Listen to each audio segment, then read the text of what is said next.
Good afternoon for folks who are on the East Coast. Good morning for folks in the West.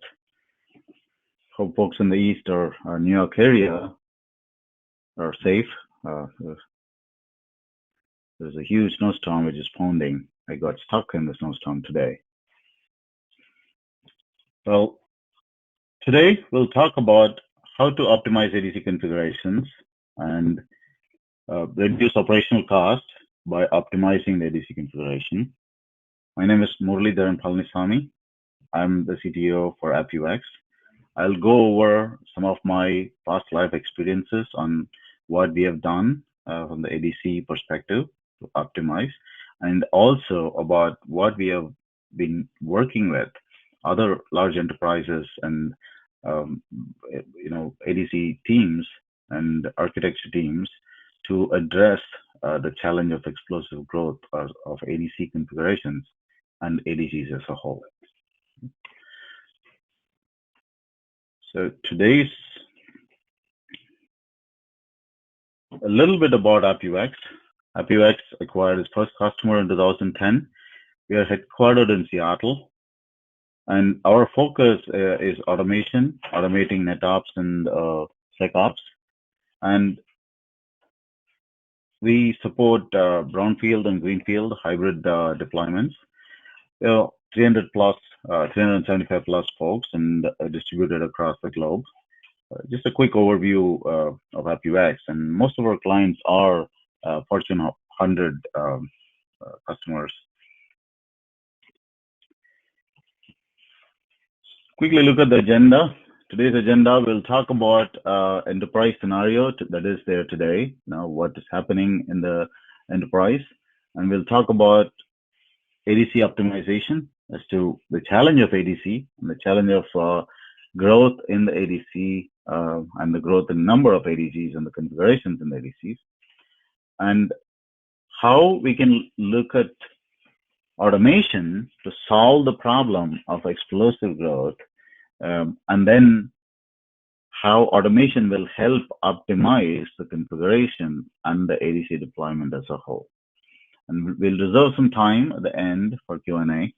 So if you have any questions anytime during the webinar, you can use the chat window and then post your questions, and we will take it up at the end of the webinar. Let's talk about today's enterprise IT. We are experiencing a huge growth in the number of applications that are getting deployed, right? So the digital transformation is driving growth of businesses, and that is causing more applications to be mushrooming into the business, and IT has become an enabler for the business, right? And there are new businesses based on technology have constantly are appearing and changing the way we do business, right? And today's applications are deployed in a public and private and on-prem data centers in a hybrid environment, right? And we end up managing both legacy systems and the new deployments that are being built.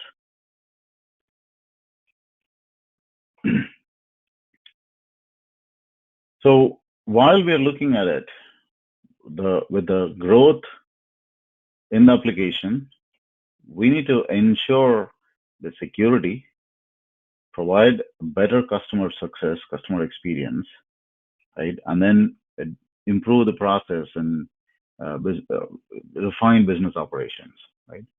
Now, with all these things, there is also a huge increase in the security threat, DDoS and security exploits. And today's IT is challenged with the explosive growth of application and also ever increasing security threats and data breaches, which we need to protect ourselves from, right? And there is also the whole approach of application delivery has changed from what was a fully hardware deployment, right, a few years ago, where if you were deploying, it'll be like a physical hardware, physical ADCs, and you would deploy like a really big box to support the application. Whereas now it is moving towards software, right? More software and virtualized deployment models.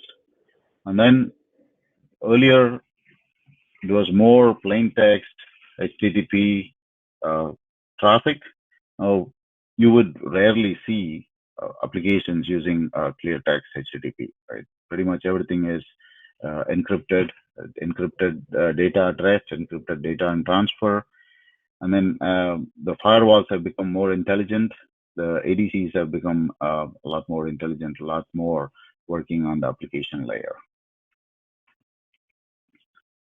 Now, with this, the role of application delivery controllers also have moved up the stack, where it provides, it optimizes the applications, and it started. I mean, a lot more deployments are focusing on the layer 7 than what it was a few years before, where majority was layer 4, more of a TCP load balancing.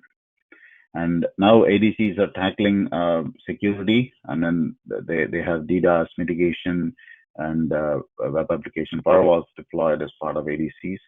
And all these complexity are making it more difficult to manage the configurations in the ADCs. And if we don't have a good handle on that, the cost of managing the ADCs are going to continuously increase. Right? Right now, the IT is pressurized to build cost-effective infrastructure where they are constantly being challenged to do more with less. On one side, the number of applications are increasing at an astronomical pace. On another side, the IT staff that are used to manage are kept flat or even reduced to manage, and they are encouraged to optimize the deployments and standardize the deployments so that you manage more with the less number of resources. Now, one of the key things in doing that is we need to look at the configurations, right, and optimize the configurations. We need to remove stale configurations so that the amount of objects that are managed is reduced and it is streamlined.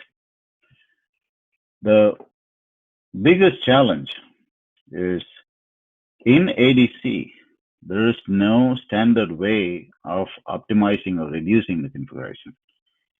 Like in a firewall, for example, there are rules with which we are able to revalidate the firewall rules, so to say, because it becomes a security challenge where if the firewall ports are opened and if it is not revoked, if the servers are decommissioned. But that's not the case with ADCs, right? Because ADC changes or ADC virtual servers, creating them requires a cost, or any changes requires an additional cost. It's rare for an application team which has decommissioned their servers to go in and submit a request to remove the virtual servers. One is they don't understand how it is set up, or rather, they are not directly involved in the design of it because it's handled by a completely different team. The other one is the risk of unknowns and the risk or the cost involved in decommissioning it prevent folks from removing those. Now that end up in increasing the number of configuration elements in the ADCs, and that also increase the complexity of managing the services. On an average, there are around 10 to 20% of configurations which are inactive but have never been removed from the devices. And the the teams that manage the ADCs, they have no clue which ones are used, which ones are not. Right? Some could be used, some could not be used, but then they could be set up for DR, and which are triggered only during a disaster scenario. So it's a big challenge to define which one is needed and which one is not, and it is not easy to clean up things and which could potentially cause an outage. Now, this is the problem. So let's look at what all we need to do to optimize, right? And how we can optimize as well, right?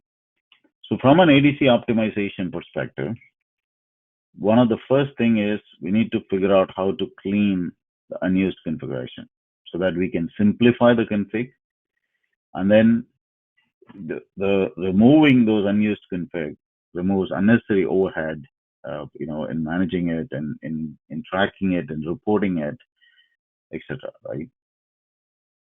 And by removing those, you have a better allocation of IP addresses. You're able to release those IP addresses, and you pretty much simplify the whole configuration. Right? And to optimize ADC config, one of the key things that we need to do is we need to have a centralized approach. We need to manage the applications across the enterprise in one central configuration, so that then you can map them across different data centers and different applications, and then track those objects with that application as a tag.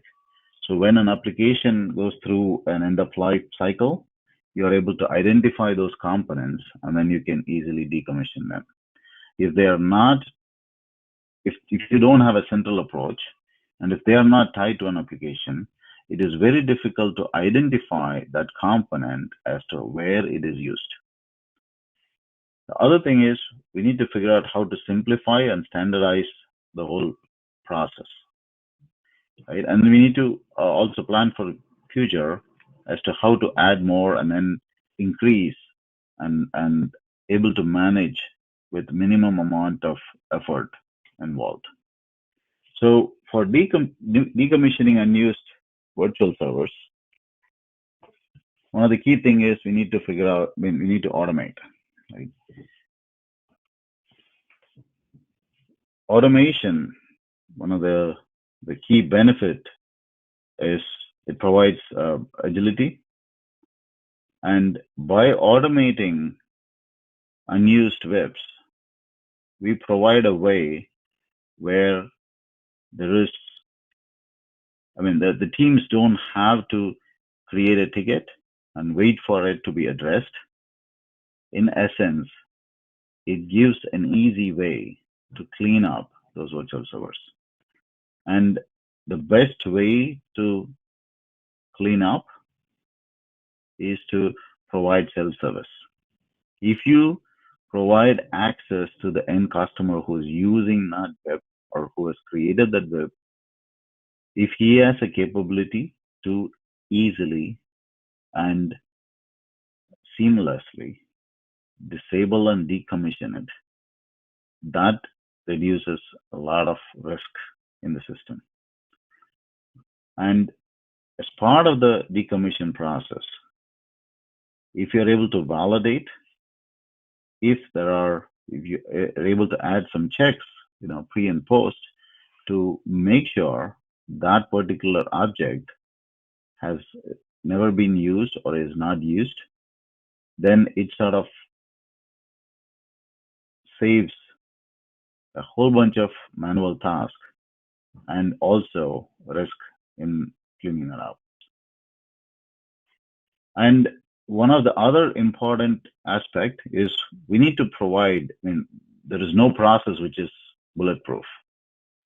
Now, if we had deleted an important web, or rather maybe a DR web or something like that, we need to provide a flexibility where we are able to roll back and go back to a previous state, right? If there is a partial configuration or if the application fails, we should be able to quickly go back to previous known configuration. And that, again, the end user should be able to self-service himself.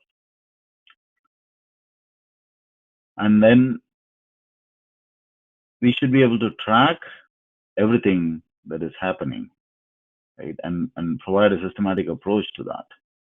Now, one of the customers, what they've done is they have been able to detect unused WIPs based on the access levels, the statistics, and define a flow, an automation flow, where it goes and disables, it goes and emails everybody, asking them to acknowledge if they need the WIP again. If they don't acknowledge, then after a period of time, it disables the WIP. Now, when it disables the WIP, it also sends them an email or notification as to how they can activate it again. After a period of time, it goes and deletes the WIP, right? And the key thing is, when it's deleting the WIP, it is also giving them a capability as to how to create it within minutes or seconds if there is an issue. So that type of automation helps in optimizing the configuration. Right? That helps in addressing the configuration challenges, because it's an interlinked configuration. There is no one easy way to identify, so we have to use all these ways to address it. The other important thing is to simplify and standardize the whole configuration.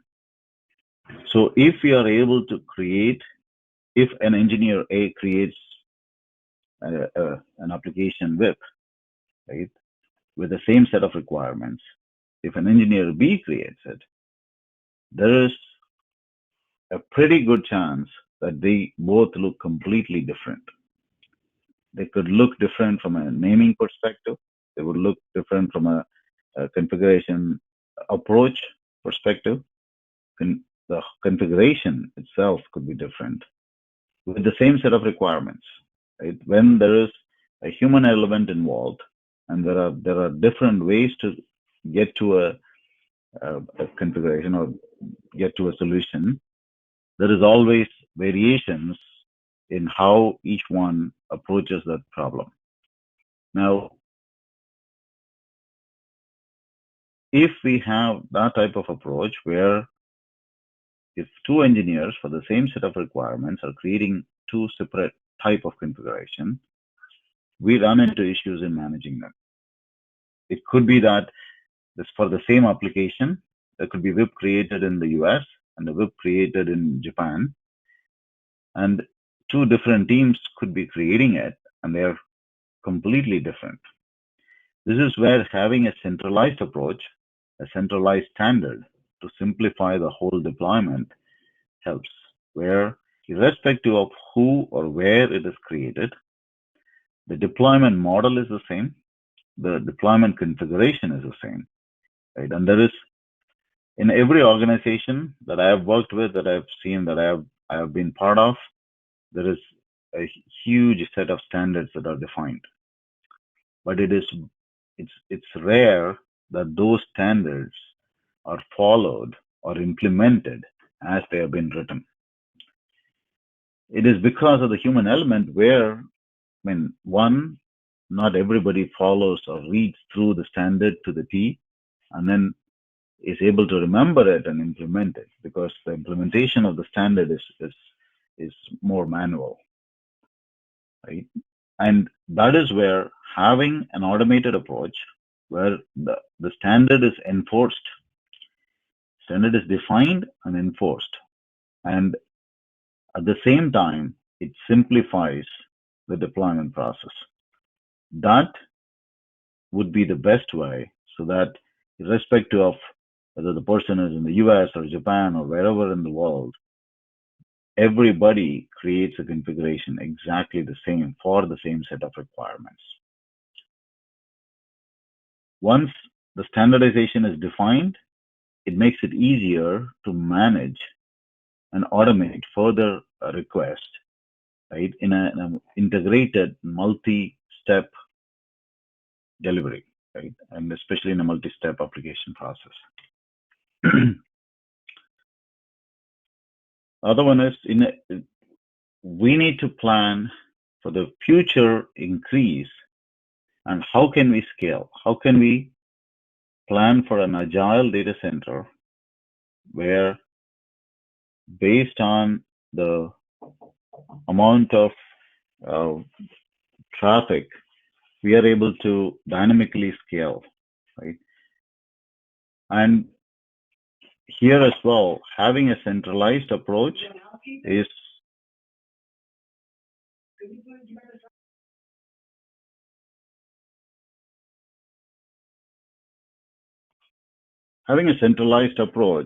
provides a way to manage this end-to-end and also able to orchestrate increase in traffic, right? And able to add capacity to the system. That said, let's look at how we can leverage a automation solution for optimizing the ADCs. Now, in AppViewX, we have something called a visual workflow, which provides a very simple, intuitive view where the users can drag and drop tasks. There are certain checks, like if then else checks. Based on that, it can take certain actions. All that is predefined as plugins. So you can drag, drop, and then create your own flow. And you can also create a nested flow. For example, if you want to create a web, but the IP address needs to come from an IPAM system, you can define that, you can build that. And if the IPAM system is different for different customers, you can just take that particular box and replace it with another one. You can create your own custom templates, custom tasks, custom email templates. So in every stage of the flow, you can notify and inform users, and you can create your own plugins, your own tasks, which takes care of that particular action. And if you want to create your own task, you can use a Python-based, it's all, not everything, but then you have a capability to write it in Python. There are some native tasks that we published, and you can create your own tasks with Python, and then you can leverage that as well. So you can use that to integrate with an ITSM system, a DNS system. It can talk to a GTM or an external system as well, and it can integrate with Slack, PagerDuty, etc. So, for example, if you're creating a web, you can define a naming convention for that web. You can define the parameters that needs to go in for that particular web.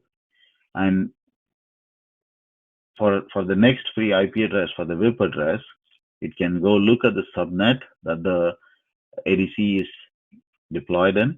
It can go talk to the DNS system, fetch the next free IP addresses, and assign it to that web, right? And then define the whole configuration. And it can provide, or rather, you can have it peer reviewed with another engineer who looks over it and approves the configuration, and then goes through the implementation workflow. So all that could be defined using what they call a visual workflow. Right?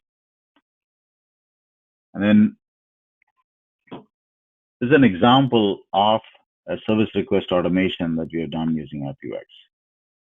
Now, this is for a large enterprise where they had a ton of objects, and there was no clear understanding of which ones are used, which ones are not, because over a period of time, they have accumulated a lot of unused webs, and a lot of applications have been decommissioned but they didn't have a track of those objects.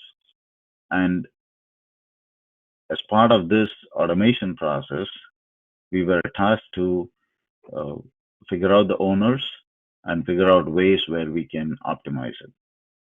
So the way we set up is we created an automation workflow using the visual workflow that you saw on the previous screen, where there is a self-service form where a user can go submit a self-service request, or an API can do that as well, right? And if the request is triggered, then it goes through the list of virtual servers. If we don't get that, we go collect all the virtual servers that are there in all the ADC, and then we go check if that virtual server is used, and we create a service ticket with ServiceNow, and then we run pre-validation, and then get if the change is approved, then we will go implement that change, and then we run through post-validation. So if it is a delete web virtual, we would then go release that IP address to Infoblocks and then provide updated virtual servers. Now, this is one flow where we didn't take into account the statistics, but there was a workflow that we had defined.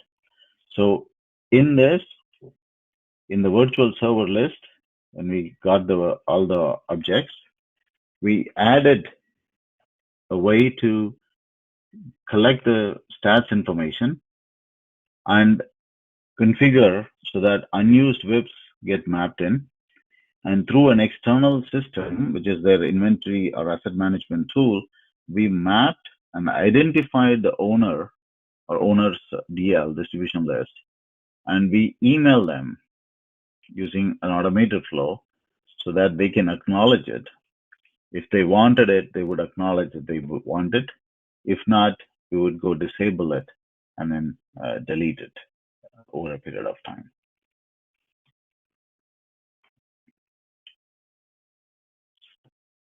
So with AppViewX, we also provide an advanced ADC management where in a centralized, in one single location, you can manage and automate ADC deployments. This is across brownfield, greenfield, your cloud deployments, cloud ADCs, irrespective of what vendors you use, you can have one common view across the board where you're able to see all the data center for that particular application.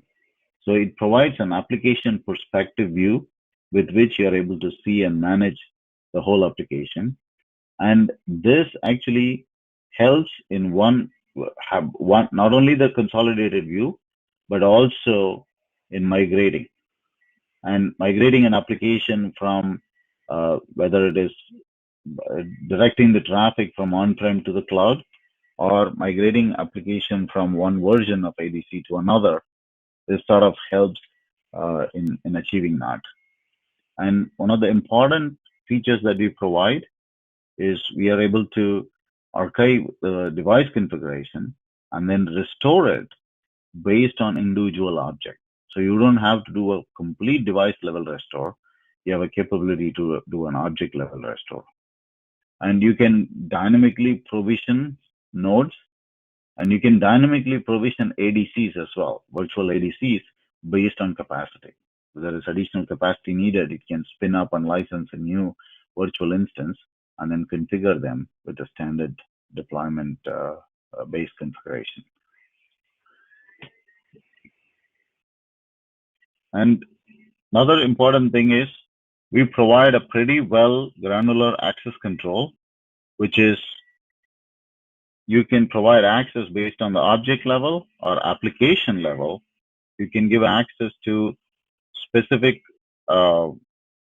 objects as read-write and specific objects as read-only, so that the users, depending on what they have access to, they can manage it themselves. And you can create different roles based on which you can give that access as well.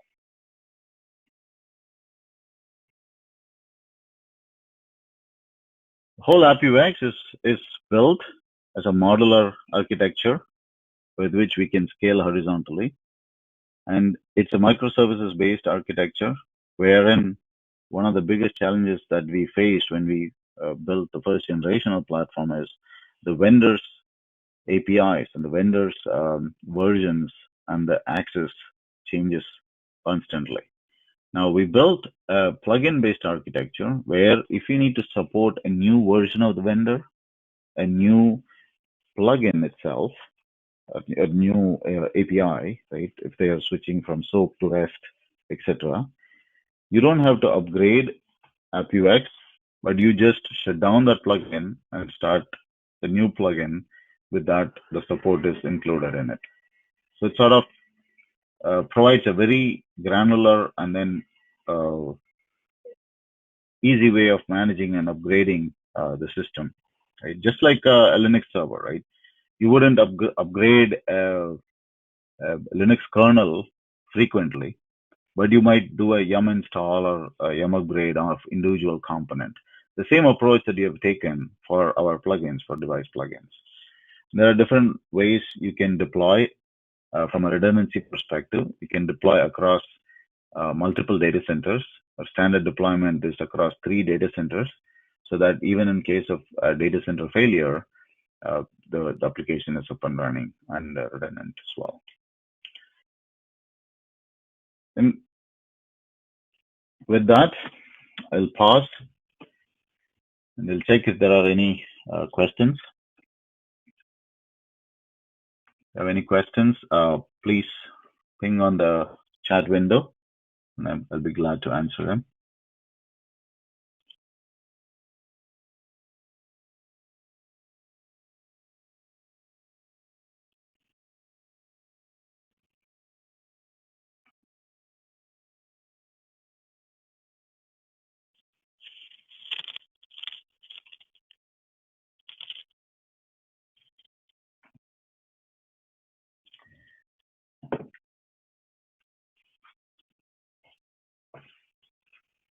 Also, we have a free AppViewX, which is available in this link. You can go download it and try it yourself. It gives you access to manage around 1,000 ADC objects across different devices, and it gives a capability to manage SSL certificates and security devices and SSH keys as well. So you can download it, and it's an OVA. You can set it up in your environment. You can try it.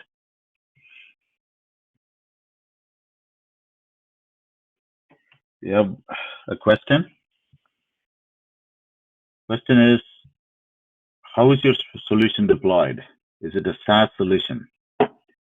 Our solution is primarily deployed on-prem or cloud, right? Which is the customers deploy it in their environment the way they want it. It's a virtual appliance that we provide. We also offer SaaS on a case-by-case basis. But because we store all the configurations, our customers prefer to keep it in their on-prem data center to manage their cloud ADCs and on-prem ADCs as well. But the product is capable of being deployed either ways.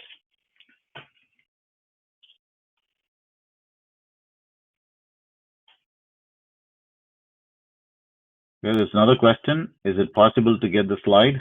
I guess I can share the slide as part of the webinar recording for those who have registered.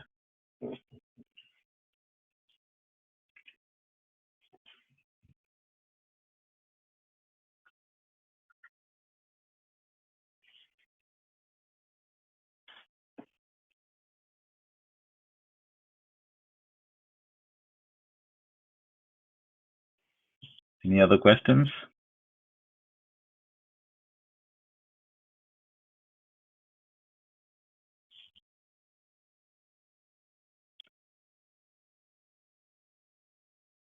Okay, there's another question. How do you talk to vendor devices? Now, depending on the device, we usually prefer to talk using the API. Most of the devices support a REST or a SOAP interface. So the communication is via SSL, mutual SSL if they support it, or one-way SSL, which is SSL meaning HTTPS. And we talk to the APIs. But if the systems don't have APIs, then we would use SSH or CLI. So we'd access the CLI over SSH, and then we would talk to the device and configure the device. And while talking to the device, we connect to it, we validate the connectivity, we download the configuration, we parse and understand the configuration, and we map those configuration to an application. So from a DNS name, we travel through to identify the GTM, LTM, real servers, certificates, firewall rules, all that is related to that application. And we map that and provide you a topology view.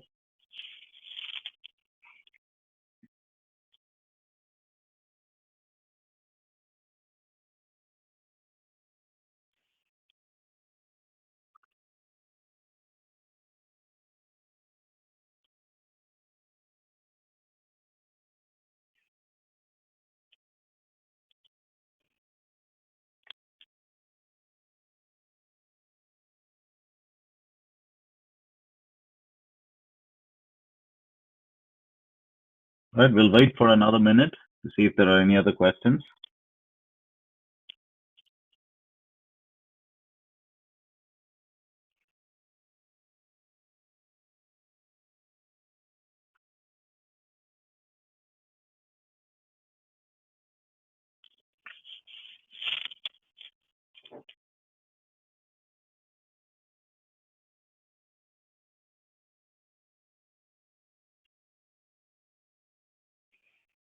Another question about the OS. Our application is based on Linux. So the OVA that we provide, it is CentOS based, and you have the capability, or we provide the capability to be installed as an installer over a Red Hat Linux as well. So if you want to deploy it in your environment, in your build, you can do that using the installer, or you can use our OVA, which is a virtual appliance, which is based on CentOS.